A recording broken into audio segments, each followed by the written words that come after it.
Ang mabuting balita ng Panginoon, ayon sa aklat ng Eksodo,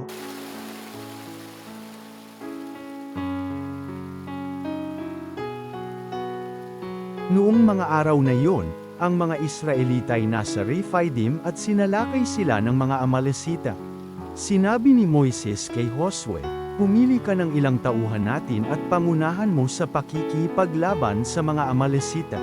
Tatamnan ko naman ang tungkod na ibinigay sa akin ng Diyos at ako'y tatayo sa ibabaw ng burol." Sinunod ni Josue ang utos ni Moises at hinarap niya ang mga Amalesita. Si Moises naman, kasama sina Aaron at Hur ay nagpunta sa burol. Kapag nakataas ang mga kamay ni Moises, nananalo ang mga Israelita.